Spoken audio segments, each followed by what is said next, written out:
somebody to learn something that they don't want to learn from you. Like that's the problem, crazy. right? Yeah.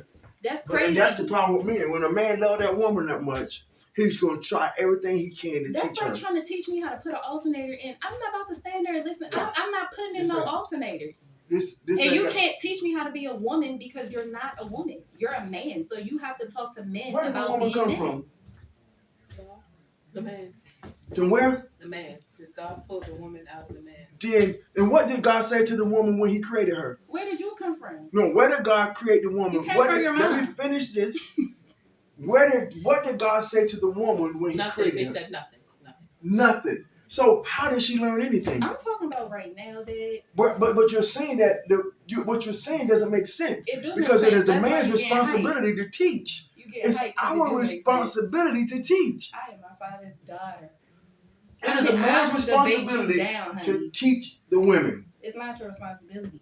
It is. That's why when you read the Bible, that's why you get so upset because we're not listening because y'all have not been in your role because you are not being leaders. So you can't teach nobody nothing if you arguing with. My teacher is not arguing with me about nothing. My teacher know what they talking about. If I say it's different, they're not arguing with me. E, F for you. You feel? I'm not arguing with you. I know what I'm talking about. I'm up here. Right? You're down here. So that's what we men got to do. We got to fail them. We can't teach them, just fail them. How to be. That's what we need to do. We need to stop teaching them. If they don't want to listen, don't teach them. Fail them. You know what that means? Fail them. Just leave. Because if they don't realize that we are innate teachers, and we're going to teach no matter what. Emotional intelligence that you're telling them right That's now. Not emotional. Because your teacher will fail you. Father. Your teacher will fail you if you don't listen, right? Yes. So is that emotional? No, that's not emotional. But What's the difference in? I'm saying that like when you start, if you're a teacher and a student comes to you and says, I think this is right because this is and that, and they have an argument for why they think it is right, it's not your place to argue if you already know the steps you took to get to the right answer. That's the point I'm making. What I'm saying is domestic violence is because of that. It's because you think that you're supposed to force feed somebody the answer when yes, get in your car and leave. I just told him to just leave. Or go to the boxing gym and box with a man. Leave. Don't be fighting with your women. I just told him to just leave. That's emotional what? Emotional, low emotional intelligence or something. I don't know. But that's nothing. You will get a different respect from your woman when you just walk away. But if the woman would just realize that the man is there to teach her, if she could just realize that and stop the other mess, and I know why it's that way. I know why you can't teach y'all no more. Because there's too many men inside of you. We can't get to that. Now you're going to something else. But that's what it is, though. Man. Huh? That's crazy talk, Dad. Don't talk about women like that. That's terrible. And the funny thing is, he's so convicted by it, but don't stop from going up in women's face. I'm about to say, you're just ready to jump yourself down in so many women and saying you want all these wives, and then you turn around and call women whores and harlots and stuff. It's very contradictory, and that's when women lose respect right there. Because what do you stand for? What are you standing for? Are you standing to protect women and children? Are you standing to bash women and children and be with the boys and be like, yeah, you should listen to me because I'm a man? Like, that doesn't make any sense. What do you think? What is your plan? What are we going to do? Like, are we going to the gun range to teach our youth how to shoot guns? Are we having emancipation balls so we can honor everybody for being great in life and stuff like that? We keep going back to the Bible and our family has done nothing. We ain't done nothing. I'm telling y'all, as a man, it is our responsibility to teach our women.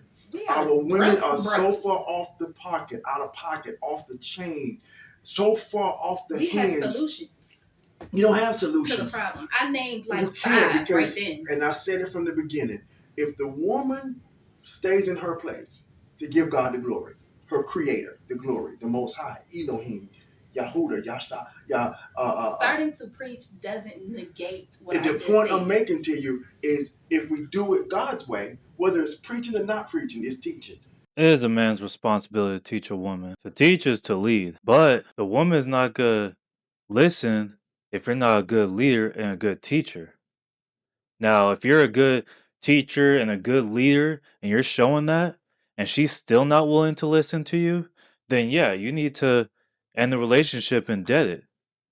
And she can go about her business and you can continue not wasting your time with her. That lady made a point. She's like, if we're going to listen, what's the plan? Because you got to have a plan. A lot of men out here, they don't have a plan. They're just saying, oh, because I'm a man, I'm a leader, I'm a teacher, you need to follow what I do. If your plan's not legit, if you don't have a concrete idea, if you don't have no way to progress, she's gonna, check that. She's gonna see, well, wait a minute, you want me to follow you to do this and that, but it's not gonna progress us. We're not doing anything. Why I need to do this? She's gonna think for herself, like, hold on, wait a minute, this isn't a right solution here. On the other side, though, ladies, though, if he does have a good solution, a good plan, listen to what he's saying. Don't always be argumentative. Don't always want to contradict him and say, no, no. Listen to what you gotta say. He's more than likely right. Two sides to this. Definitely. He was preaching the Bible and, saying what the Bible says, and that's good and all, but you gotta have that in order to be that leader, you have to show that. Some of these men don't know how to be a leader because unfortunately they grew up in a single parent household. They didn't have that father figure in their life. So a lot of them lack that. Hopefully they have a big bro, an uncle, or somebody else that can fill that void, but some of them don't. So they just don't have that.